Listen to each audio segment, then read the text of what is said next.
दोस्तों, अपने मन में जिस चीज का विचार करोगे वही चीज तुम्हें मिलना शुरू होगी। अगर पैसे के बारे में विचार करते हो तो आपके पास पैसा आना शुरू होगा। अगर आप अपने प्यार के बारे में विचार करोगे तो आपको आपका प्यार जल्द ही मिलेगा। गौतम बुद्ध के अनुसार हम वही बनते हैं जो हम सोचते हैं। जिस तरह कोई व्यक्ति बुरी सोच के साथ बोलता या काम करता है तो उसे कष्ट ही मिलता है, वही यदि कोई व्यक्ति शुद्ध विचारों के साथ बोलता या काम करता है तो उसकी परछाई की तरह खुशी उसका साथ कभी नहीं छोड़ती है। वही गौतम बुद्ध की यह कहानी जो आज हम आपको बताने जा रहे हैं, इसे सुनने के बाद आप जीवन की सभी समस्याओं को चुटकियों में हल करने में सक्षम रहेंगे। दोस्तों, एक बार की बात है, महात्मा बुद्ध प्रवचन दे रहे थे। प्रवचन में आसपास के बहुत से लोग शामिल थे। सभी लोग ध्यान से बुद्ध को सुन रहे थे। कुछ देर में प्रवचन समाप्त हो गया। तब लोगों ने बुद्ध को प्रणाम किया और अपने अपने घर को चल पड़े। पर एक ये युवक वहाँ पर ही बैठा रह गया। बुद्ध की नजर उस युवक पर पड़ी तो वे पूछ बैठे, क्या बात है वत्स, कोई जिज्ञासा है क्या? युवक बुद्ध के पास गया और प्रणाम करके बोला, प्रभु बहुत उलझन में हूँ। जितना इस बारे में सोचता हूँ उतना ही उलझ जाता हूँ। कैसी उलझन है वत्स? बुद्ध ने प्रश्न किया। युवक हाथ जोड़कर बोला, प्रभु यह संसार कितना विशाल है। संसार में लाखों करोड़ों लोग निवास करते हैं, उनमें भी एक से बढ़कर एक विद्वान, कलाकार, योद्धा। ऐसे में उन सब के बीच मुझ जैसे सामान्य प्राणी का क्या मूल्य है? युवक की बात सुनकर बुद्ध मुस्कुरा दिए। वे बोले, तुम्हारी जिज्ञासा का उत्तर मिल जाएगा, पर इसमें थोड़ा सा समय लगेगा। क्या तब तक मेरा एक छोटा सा काम कर सकते हो? प्रभु यह तो मेरे लिए गर्व का विषय है कि मैं आपके काम आ सकूं। युवक ने पुनः अपने हाथ जोड़ दिए और कहा, आप आदेश करें। प्रभु बुद्ध ने युवक को एक चमकीला पत्थर देते हुए कहा, तुम्हें इस पत्थर का मूल्य पता करना है, पर ध्यान रहे इसे बेचना नहीं है, सिर्फ इसका मूल्य पता करना है। जैसी आज्ञा प्रभु। ऐसा कहते हुए युवक ने बुद्ध से वह पत्थर ले लिया। उसने एक बार फिर से उन्हें प्रणाम किया और बाजार की ओर चल पड़ा। बाजार वहां से ज्यादा दूर नहीं था। युवक थोड़ी देर में वहां पहुंच गया। वह सुबह का समय था, इसलिए बाजार अभी ठीक से लगा नहीं था। वहां पर इक्का दुक्का दुकानदार ही थे। युवक ने जिज्ञासावश इधर उधर नजर की। उसे एक पेड़ के नीचे एक दुकानदार नजर आया। वह आम बेच रहा था। युवक उस दुकानदार के पास पहुंचा और उसे पत्थर दिखाते हुए बोला, क्या आप इस पत्थर की कीमत बता सकते हैं? दुकानदार एक चालाक व्यक्ति था। पत्थर की चमक देखकर वह समझ गया कि अवश्य ही यह कोई कीमती पत्थर है। वह बनावटी आवाज में बोला, देखने में तो कुछ खास नहीं लगता, पर मैं इसके बदले 10 आम दे सकता हूँ। दुकानदार की बात सुनकर युवक को हल्का सा क्रोध आ गया। वह मन ही मन बुदायर समझता है, इतना सुंदर पत्थर और इसका मूल्य सिर्फ 10 आम, अवश्य कि यह झूठ बोल रहा है। युवक को चुप देखकर दुकानदार बोल उठा, क्या कहते हो, निकालूं आम? पर युवक ने दुकानदार को कोई जवाब नहीं दिया। वह चुपचाप आगे बढ़ गया। सामने एक सब्जी वाला अपनी दुकान सजा रहा था।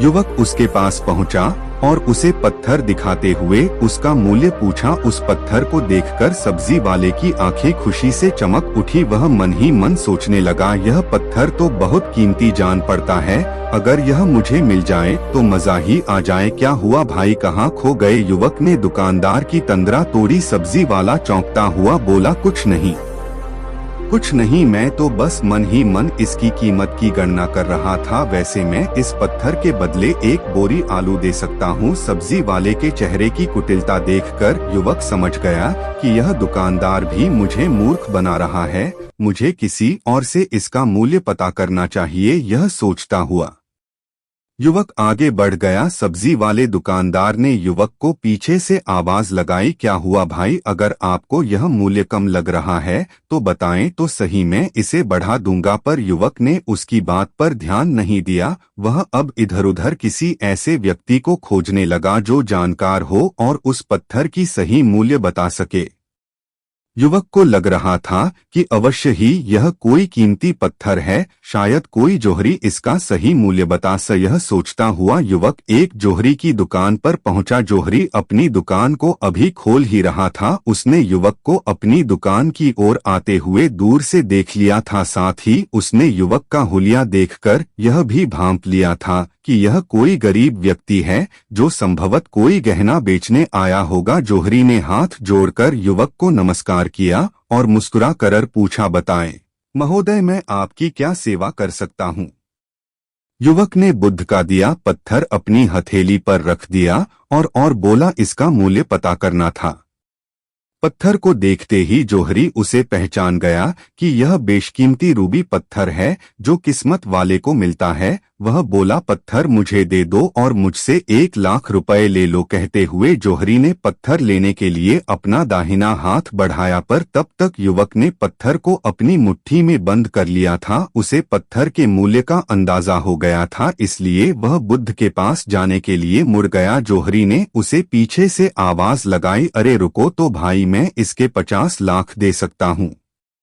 लेकिन युवक को वह पत्थर बेचना तो था नहीं, इसलिए वह रुका नहीं और दुकान के बाहर आ गया। पर जोहरी भी कम चालाक नहीं था, वह उस अनमोल पत्थर को किसी भी कीमत पर अपने हाथ से जाने नहीं देना चाहता था। वह दौड़कर उसके आगे आ गया और हाथ जोड़कर बोला, तुम यह पत्थर मुझे दे दो, मैं इसके बदले 1 करोड़ देने को तैयार हूँ। युवक को जोहरी की बातों में अब कोई रुचि नहीं रह गई थी, वह जल्द से जल्द बुद्ध के पास पहुंच जाना चाहता था, इसलिए ना तो वह रुका और ना ही उसने जोहरी की बात का कोई जवाब दिया। वह तेज तेज कदमों से बुद्ध के आश्रम की ओर चल पड़ा। जोहरी ने पीछे से आवाज लगाई, यह अत्यंत मूल्यवान पत्थर है, अनमोल है, तुम जितने पैसे कहोगे मैं दे दूंगा। यह सुनकर वह युवक परेशान हो गया, उसे लगा कि कहीं पत्थर के लालच में जोहरी उसे पकड़कर जबरदस्ती ना करने लगे, इसलिए वह तेजी से आश्रम की ओर दौड़ पड़ा। युवक जब बुद्ध के पास पहुंचा तो वह बुरी तरह से हाफ रहा था। उसे देखकर बुद्ध मुस्कुरा दिए, फिर भी उन्होंने अपने चेहरे से कुछ भी जाहिर नहीं होने दिया। वे बोले, क्या बात है वत्स, तुम कुछ डरे हुए से लग रहे हो। युवक ने बुद्ध को प्रणाम किया और सारी बात कह सुनाई, साथ ही उसने वह पत्थर भी उन्हें वापस कर दिया। बुद्ध बोले, आम वाले ने इसका मूल्य 10 आम बताया, आलू वाले ने 1 बोरी आलू और जहरी ने बताया कि यह अनमोल है। इस पत्थर के गुण जिसने जितने समझे उसने इसका मूल्य उसी हिसाब से लगाया। ऐसे ही यह जीवन है, प्रत्येक व्यक्ति खान से निकले हुए एक हीरे के समान है जिसे अभी तराशा नहीं गया है। जैसे जैसे समय की धार व्यक्ति को तराश की जाती है, व्यक्ति की कीमत बढ़ती जाती है। यह दुनिया व्यक्ति को जितना पहचान पाती है उसे उतनी ही महत्ता देती है। कहते हुए बुद्ध एक क्षण के लिए रुके, फिर बोले, किंतु आदमी और हीरे में अंतर यह है, हीरे को कोई दूसरा तराश होता है और व्यक्ति को अपने आप को स्वयं ही तराशना पड़ता है। और जिस दिन तुम अपने आप को तराश लोगे तुम्हें भी तुम्हारा मूल्य बताने वाला कोई ना कोई जोहरी मिल ही जाएगा। गौतम बुद्ध उस लड़के को यह सिख देना चाहते थे कि जो इंसान अपने मन में खुद के बारे में विचार करता है वह व्यक्ति उसी के समान बनता जाता है। किसी इंसान को अगर दुनिया की किसी भी चीज से सच्चे मन से लगाव हो तो वह इंसान उस चीज को प्राप्त कर लेता है। वही जो इंसान अपनी मन छाई चीज को प्राप्त करने में असमर्थ है, उस इंसान ने अपने मन में सच्चे भाव से उस चीज को चाहा नहीं होता है। वही दोस्तों, गौतम बुद्ध की इस प्रेरणादायक कहानी को आप अपने मित्रों के साथ शेयर जरूर कीजिए ताकि उन्हें भी गौतम बुद्ध के असल ज्ञान के बारे में पता चल सके। और कमेंट बॉक्स में नमो बुद्धाय लिखना ना भूलें।